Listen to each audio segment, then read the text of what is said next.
Your Chiefs are 5-1 after 5 days. The Jet and the Shark are siding in Kansas City. And the Chargers collision on Sunday afternoon in Arrowhead. We'll talk about that right after this. Get ready, Chiefs Kingdom, to unleash your passion and excitement for all Chiefs content. With the up-and-coming sports media company giving you all of the Chiefs coverage. We are raising the decibels and embracing the community of Chiefs Kingdom. Elevate your fandom and join our team who loves your team. Red Kingdom Media.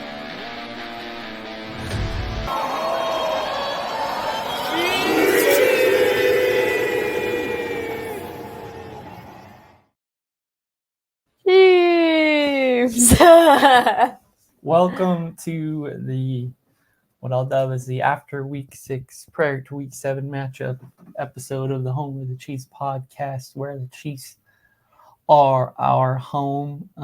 Thank you all for joining us. Thank you for staying up to date with the Chiefs with us and bearing with us for the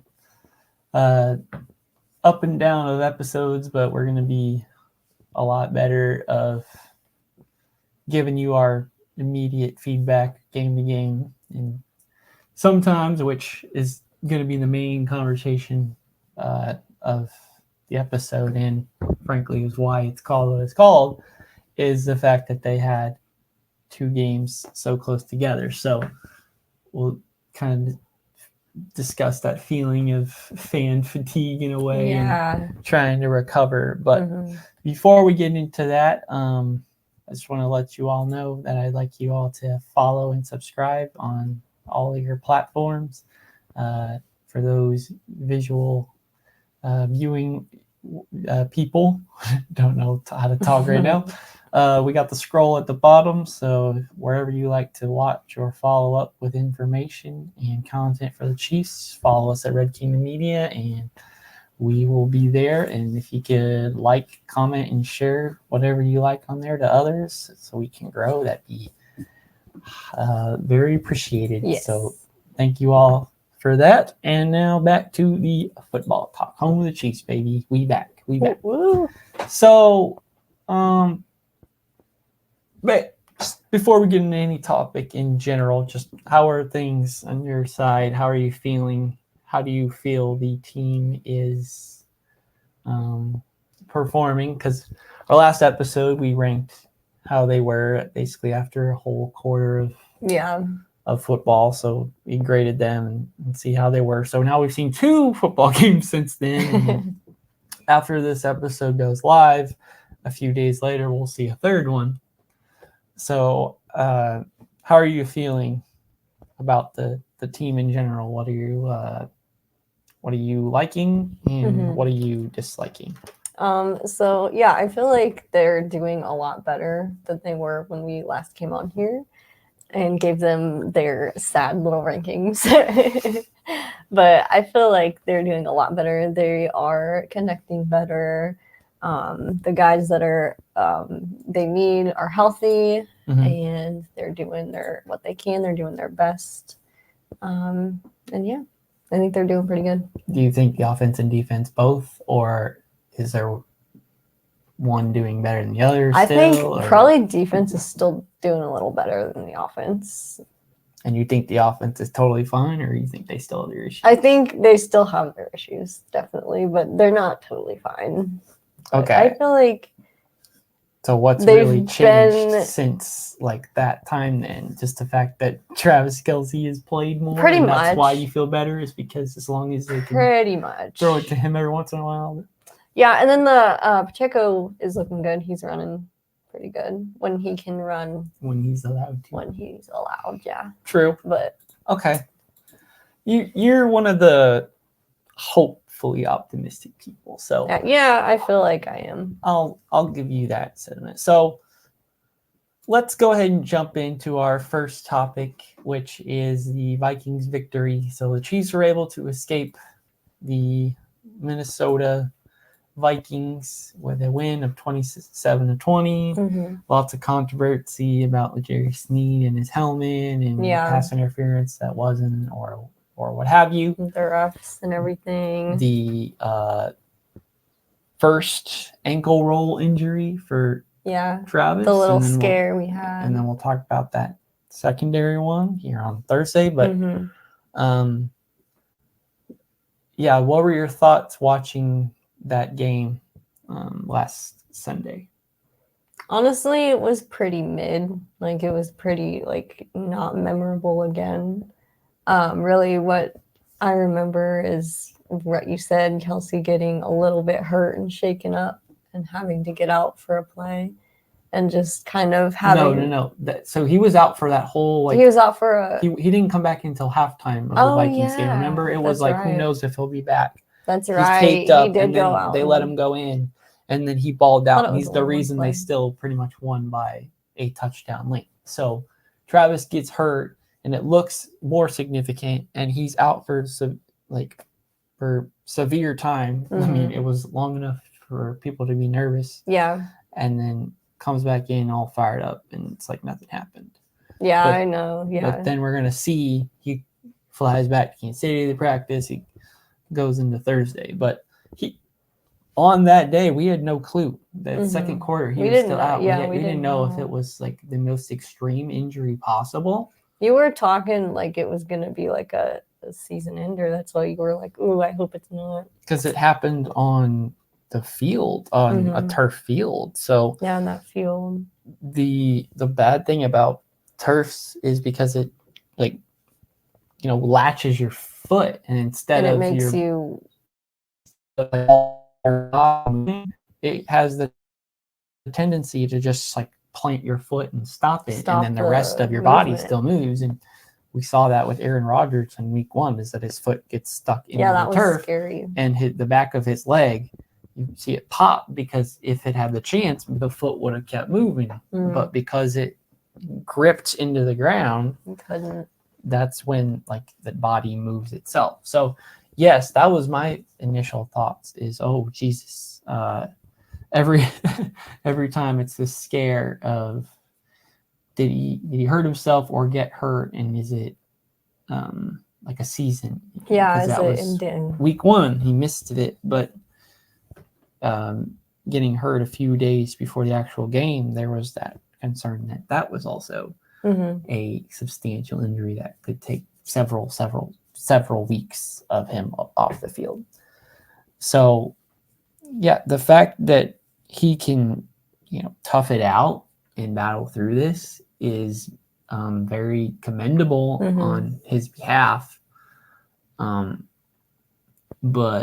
I'm also really nervous of that continuing, because we've already seen through the season his sort of physical decline already, because he could be like hobbled or something like that in a game, but he never is like missing several snaps, missing a quarter, missing a game in and of itself. Yeah. So I'm just worried more so that this is kind of like disabling the team in a way, because I want the other guys to step up, and we're just not seeing it. So it becomes so obvious that Travis does everything. I feel like that too. So yeah, that's my kind of like overall impressions. And defense is incredible. They look they're literally like the second best defense. Wow. Arguably Cleveland is on like some other level right now, but the Chiefs are really good at preventing big scoring games. Yeah. Averaging like less than 2 touchdowns a game. So, we got some high-powered offenses coming up. The Chargers here. Yeah. Later in this episode, they go to Germany to play the Dolphins, and we've seen them put up 70. So the impression is, oh man, it's a race to 60 to win that game or something. So we want to see like that, our offense go back to that level of what we think is on that level of how we've seen the offense play before, record setting, tons of yards, no mistakes. Yeah. And I guess it just comes down to us being like spoiled in a way and needing to accept that this stuff can happen and that it takes time and grind to get back to even a certain level. To what we had. We kind of have this impression that, like, okay, they've done it once, so now they can easily just go ahead and do it again right away. But like the sentiment amongst the NFL is that, like, you make it to the top, sure, but now you have to do it all over again. Like, you're starting from the bottom. You're not like starting from a mid-level going back to the top again. You are at the bottom and you got to go all the way up the hill again. Remembering that hard grind, remembering that you still play games in September and October and November, and you can't just hold out everything for December and January and assuming you did well enough get to play in February. Yeah. So, I guess one last kind of takeaway before we jump away from the Vikings is that, like, our secondary looks great. Like, oh yeah, the Vikings have the best wide receiver in the league, and he only got 3 catches and 26 yards. Dang. So Snead and McDuffie look legit. I've said that I want, like, L'Jarius Sneed to get paid because I feel like he's one of the guys who's shown that he can handle it. He's kind of proven it. And to be, like, nerdy, basically there's a stat that, like, if you're a cornerback, how many points do you either give up or negate being thrown at? Does that make sense? Yeah. So if I'm L'Jarius Sneed, he is a minus 18 point difference. So throwing to L'Jarius Sneed equates to minus 18 points. Wow. So basically stating you probably don't do it or nobody does it.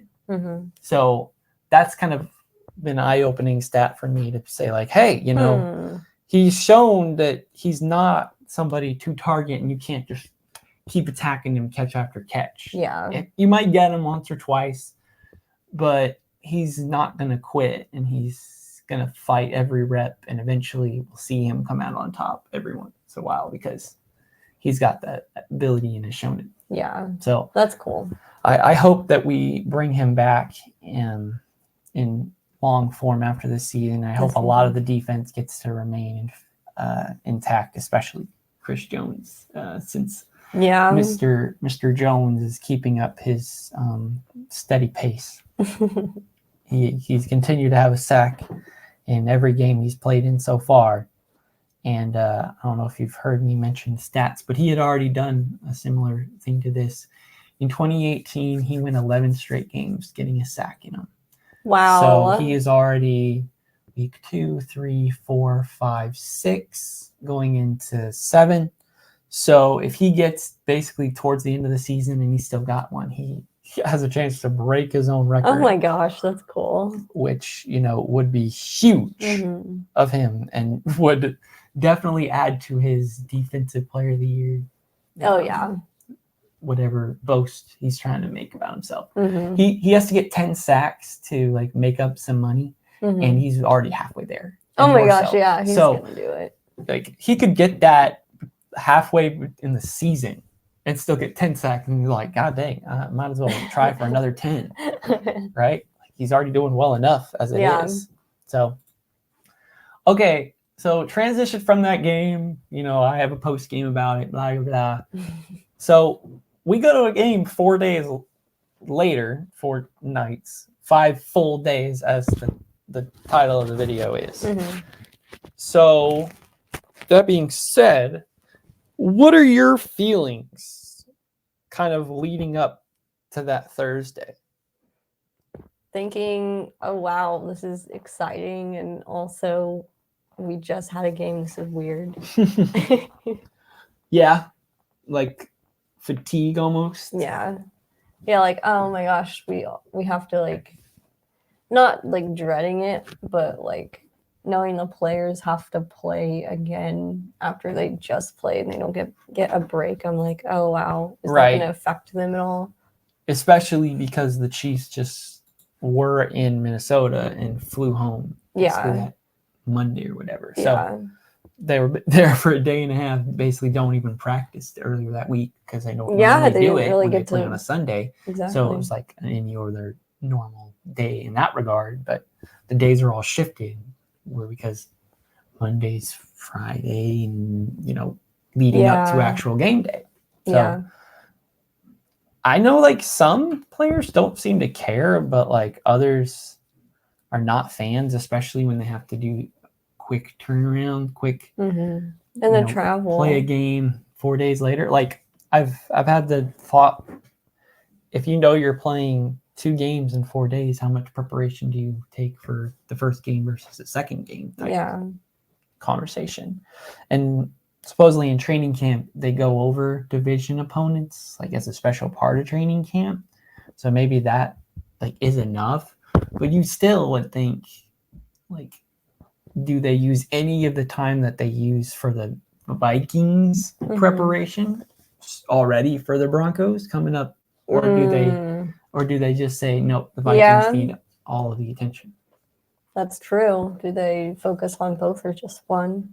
Right. So that was my kind of thoughts after that, is how much preparation have they already done, and do they feel like they're already behind? But they feel like that's an area that they've already taken care of by having training camp, and I they feel do like they're divisional opponent preparations. So Chargers, Broncos, Raiders, they already do like extra prep in camp for those games specifically. Oh, okay. So then I feel like they're prepared enough and they know what to expect. So when did you really feel like you were ready for the game? Actually, Thursday? Yeah, when we were there. Once we Thursday were was in around. the parking lot, then I'm like, oh, yay, time to go. Agreed. All right, yeah. So just ready to have it because we knew it was coming up. Yeah. So that was my impression too. Is like, I feel fatigued for it, but I know once it's there and happening and ready, I'm going to be like pumped and ready to go. But not till the lights are off, not till the stands are full, that type of feeling. Yeah, I remember you woke up that morning and you were like, oh man, I'm tired. I don't feel like doing it. Yeah, it's like, oh man, I don't know why I don't feel ready for this game. Yeah. We'll see. So they were able to win 19-8, and basically Harrison Butker had 13 of their points by himself. So he alone beat the Broncos. So it was a very field goal game. There was the offense looked like they were doing really well, and then they make a mistake, and then they would hurt, and then they'd shoot themselves in the foot. Yep. And to kind of the inverse way, the Broncos looked like they were doing pretty well on offense until they'd make a mistake, and then it'd be like, oh no, our defense is doing great. Yeah. Look at this stats. Russell didn't even throw 100 yards. They got 1 touchdown at the very end for garbage time. Exactly. If you look at that, you'll say, man, they were great. But the impression that kind of I felt within the stands was that the offenses were like on point, and they could pretty much run the ball whenever they wanted to. And if they threw the ball, then they started having some problems, and more so Russ. But we also saw Mahomes decide to throw it in some ways when he shouldn't have. So yeah, he throws it, and it's just people aren't open enough to get it, and then somebody else on the other team gets it. So what are your impressions of that Broncos game? It was fun to beat the Broncos, but I feel like you said, it was a struggle for both teams. At some points, they would just keep making mistakes, and those mistakes you can't make. Like, it's frustrating to see that when you know that they can do so much better than that. Right. Agreed. Because you had the impression that they were ready to dominate, and it felt like the Broncos were a team that they were ready to do that type of too. And the defense looked like they did, but the offense looked like they were struggling in like unopportune times. Yeah, they weren't connecting on like when they needed to, and they had a couple of good runs, but then they would go back to throwing the ball and making another mistake. Yep. Agreed. Yeah, especially because we've seen in several other games this season, if the offense looks like they're struggling, if they are kind of neglecting to hand it to Isaiah Pacheco, they're almost kind of insinuating the issue. Yeah. But if they are vigilant about handing the ball off, if they're making an effort to show, no, we're going to run the ball because we're good at it and we like doing it, and much to the argument for Andy Reid, but we want to run the ball because we're good at it. And Isaiah Pacheco is that firecracker. Yeah, he gets it every to time. have him give you however many, like at most he might get like 20 some carries, but he really should get like 30 or 40 in some of those games. Oh yeah, it looks like it's a defensive game. Definitely. Any other impressions about the Broncos game? And realize that we will also play them again a week from next Sunday. Sunday coming up a week later in Denver. So how much of this game was throwaway in the Chiefs' mind, or thought, no, we can win, we can do kind of whatever we want, and have the impression that we're going to come out on top and win this game, even if we don't, dig into our plays that we are really, really confident in, versus just, let's just try it and see if it works in a game like this. Yeah, I feel like that might have been what they were thinking, because they had just had a game, like you said, 5 days before that, and they were replaying the Broncos anyway, and we know the kind of team they are already, so I feel like they weren't too worried about losing to them, so they were just like, meh, this is a throwaway game. Right. And I think I was more upset that it didn't like end in another beat down. The offense has tons of points on the board and the defense doesn't. Yeah, we both were expecting to see more points than they actually scored, but it's like it was one of those games where they didn't want to do that. Even though the score wasn't even up there yet. It was like 8. It was like 10-0 was already a feeling of don't need to put up more, don't need to embarrass them anymore. True. Even though we don't want to win like that. We want to win by 30 points if that's what it takes. We're ready to win all 60 minutes. And unfortunately, that's just kind of not how Andy Reid likes to operate. Yeah. So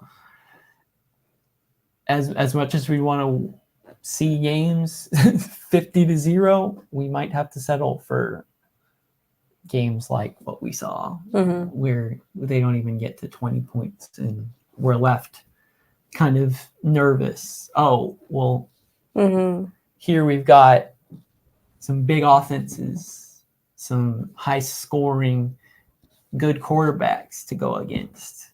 We've seen us play against, this certain level of competition. Let's see how they do against, these other upper echelon quarterbacks and teams and offenses, if you will. True. Okay, so before we go into our kind of broad scope view of the Chargers game coming up here this weekend, it's already been announced that Mecole Hardman is traded to the Chiefs for some conditional pick swaps. He's number 12 here, so 17 becomes 12.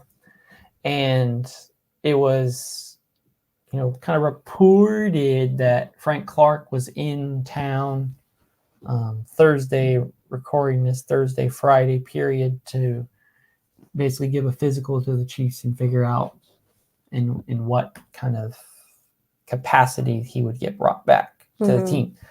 So how are you feeling, since you're not necessarily dive in deep fandom, study stats, know who's a good versus bad? What are your impressions on just the names of Jet and Shark returning to the team?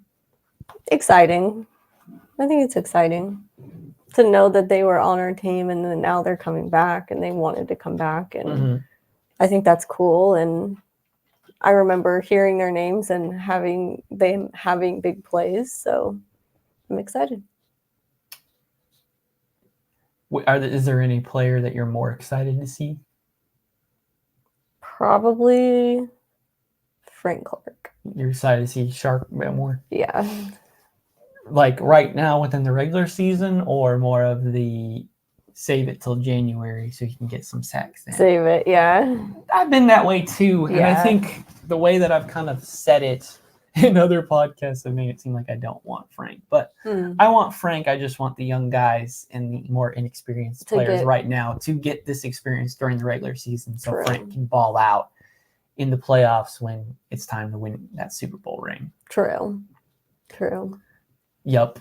I think from my perspective, I think I'm more excited to see Mecole back in this offense. And I think the reason I would say that is just because our offense has already kind of been struggling. Yeah. And we've asked this question of who's the offensive player that's going to step up in place of Travis Kelce. And Rashee Rice is doing his part, and he's doing the best he can. And I think all the Kingdom has basically said he's the best receiver that has on the team right now. And it's saying a lot considering he's a rookie and doesn't have as much experience already, but he already looks like he is the best of the bunch so far. And Mecole is already a player within this offense who's gotten several yards and catches and touchdowns with Mahomes. So he and Mahomes might not like have the most perfect chemistry, but I do think that familiarity with each other kind of will add an extra element to the offense that seemed like it's been lacking over the last couple of weeks. I think so too. So I'm excited for his, I'm excited for his jump into the offense because it shouldn't be the case of it's going to take some time to get Mecole here and to figure out what, it's Andy, it's Mecole. They've been here 4 years. And he got injured last season and missed like pretty much all last season. But the 3 years before that, he was perfectly fine, perfectly healthy. So I don't know how much, especially, this coming Sunday, we'll see of him and how much production he gets. Yeah. But I do think he is already kind of set up to get these stats that we think have been missing from the receiving core recently. Yeah. So there's been yards to pick up. There's been catches and touchdown catches to get that we just have fallen behind. They're really good in yards still. The Chiefs still have a really good offense despite my their plight of saying, this offense is a struggle. We're not putting up 40 points. They're still doing statistically well in some regards, but they're also failing in some other regards. And where now we have to say, okay, it's because they're inexperienced together. It's whatever changes have been made from last year to this year. Things aren't exactly the same. There's been some changes. There's been some player personnel and coaching personnel changes. So things aren't identical 1-to-1 last year, this year. Yeah. So as much as I don't want to, and it's difficult, we got to stay patient. And I'm just, that feeling that you still can't give up a game. True. And if you have to run the ball to win that game, then do whatever it takes to win that game. But I think both the Mecole for sure, since that is the for sure, I think he will make an impact on the offense. Yeah. Probably getting back his jet sweeps that he would normally have before, put Sky Moore back somewhere else, because that doesn't really seem like it's been Sky Moore's skill set to do. So put him just somewhere else, see if that ups his targets, and put Mecole in his normal spot and see how that triggers the defense to guard against him, and see if that opens up some things that they were hoping for. True. Because we didn't really see that combination of Tony and Hardman last year. Yeah, we didn't. So I'm excited to see what that combination would look like. See if that is good enough to strike fear into some defenses and be scared of that pass. And say they've got some speed. They could actually beat us. Mm-hmm. They've got some guys who can catch the ball over our head and score a deep touchdown. Something we haven't been able to do. Okay, so as we've alluded to, a couple days from now, we host the Los Angeles Superchargers, who recently lost on Monday night to the Cowboys at home and now travel here 6 days later in Arrowhead. Mm-hmm. And they already have a losing record. The Chiefs, in terms of the AFC West, are like nearly 3 games ahead of every other team so far. Like the Raiders are in second place, and they're only 3-3. So there's this feeling that if the Chiefs could just win this game, and then, the assumption it's a Broncos game, which would be very easy. Yeah. The week after that, they pretty much already have their division locked up, and it's not even November. That's cool. Wow. Or if something were to happen and not work out 100%, they'd play the Chargers later in the year and the Raiders later, and they'd have a chance to take the division by Thanksgiving instead. So every year the talk is, man, the AFC West is so tough. How are the Chiefs going to escape it winning the division? And then the beginning part of the season happens, and then you look back, and then you're like, nope. It's so blatantly obvious the Chiefs are winning the division again. Yeah, that's cool. It's a cool feeling. It's like I can't dismiss the Chargers because every game that Mahomes versus Herbert Chargers have played together, like it's been a one-score win or a loss by either team. So it's only one score every single time. So the record doesn't state enough. They've got a franchise quarterback. They have good defensive players. They have good offensive players. They have weapons. They have good block. They have players just like the Chiefs can, and they have a franchise quarterback just like we have with Mahomes. So it's kind of that even battle a lot of the times. So what in your mind is going to be the key to coming out on top of this game and saying, yep, we are the best in the AFC West, and Buffalo's got to watch out, Cincy's got to watch out, Miami's got to watch out, Baltimore's got to watch out. The Chiefs are definitely the number one team to watch out for. Probably just tightening up our offense and making sure that we don't make those mistakes that we've been making. And do you want to see that in terms of one or two particular players go for giant games, or do you want to see basically every player they put on the field has catches, has some yards? I would like to see production. That. Yeah. Me too. Because if you watch the beginning of the games when they're in that scripted phase where they're running certain plays in a row, regardless of what happens or what the defense does in order to give Andy Reid feedback about what he should do based on what they did to those plays he ran.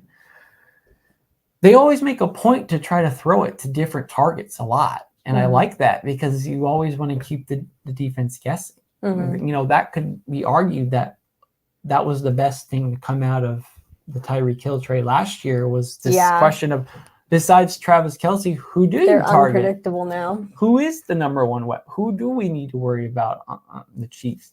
Because it's not a game after game thing.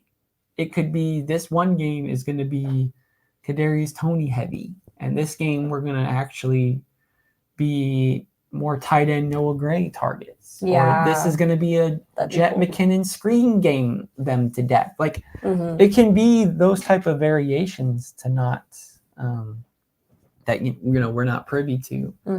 So we've seen the offense look like it flows better when it does target here, target here, target here, target here, first down. Oh, and Yeah. then Travis. Oh, yeah, and then Travis. Yeah. When we can sprinkle that in, and it's not just feed it Travis because we need yards, we need touchdown, we need whatever.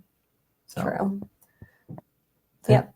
And the Chargers defense has always played it well against Mahomes. Just towards the end of the game, they always seem to leave Travis Kelce wide open to let him score at the end of the game. We can hope for that outcome, or we can hope for an even better kind of earlier victory. Much like the Broncos game, basically fourth quarter, and we're assuming that it's out of reach. It's like, yay. I'm not sure if we're going to have that impression this Sunday, but we can always hope. But it's going to be a tough matchup. Every game has been a close one. So that being the case, which side of the ball is going to be the closer? Which side of the ball is trying to score to win the game or prevent a score to win the game? Which one is it going to come down to? I think it's going to come down to the offense this time. You think the offense is going to have to come back from behind to get the lead to win at the end of the game? Yeah. With how we've seen the team play right now, would that make you nervous? Yeah. Would you have any doubt that it would still succeed, though? I wouldn't, honestly. You're still confident? I'm still confident, yeah. All right. I appreciate that. I need that attitude. Because, I need some more optimism. Yeah, because it can't always be the Travis show. Yeah. It's in clutch games and clutch times, it always is the Travis show. Mm-hmm. So I want that ease on him to extend his career. Well, yeah, and then heal him because he needs to heal before he goes into the postseason. Yes, he needs to be as close to 100% and juiced up and fired and revved up, ready to go for the big playoff push. Yep. Any other thing you want to mention about the state of the affairs for Chiefs? Up to this Chargers game and just in general overall impressions and feelings of fan. Well, obviously the Swifties are taking over the Chiefs kingdom, which is kind of weird and cool at the same time. Going back to my roots of being a little 16-year-old girl, remembering myself listening to Taylor Swift and having her first album in my little CD player. Then now her coming to Chiefs games and being in the same city as us, thinking that our city's more important enough to be here, which is insane. It's becoming a hub. I've had that thought for a long time about Kansas City. Mm-hmm. I think probably just because we're from here and it's the biggest part of city around here. Really. But it always felt more important than just it's the next biggest city to you. It felt like there was history made and to be made here. Yeah, there is definitely. It happened very fast, and we're only going to get even more and more history. Which I cannot be more thrilled to be part of. Now we need an NBA team too. You heard that. I'm sure Patrick is working on that. I'm sure, yeah. Someone's got to be. If he could get in the ears of NBA commissioner and LeBron James to get that fast track, I'm sure he'll get right on that. True. Well, this has been a fun episode.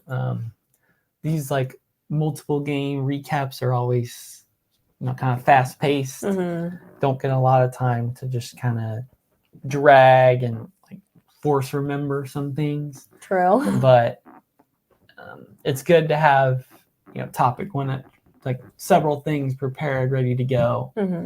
so that we don't feel like we're rambling the whole time. Exactly. Yeah. Hopefully I'll that's not how ramble. this comes across, because we like doing this and we prepare, but a lot of times everything needs to be more like authentic. It needs to feel just like something I would be saying to you within the seats at Arrowhead, or saying Yeah, to exactly. somebody else in the parking lot on the way inside. Mhm. Just that It's like a genuine conversation. That's Yep. what it's all about. Yep.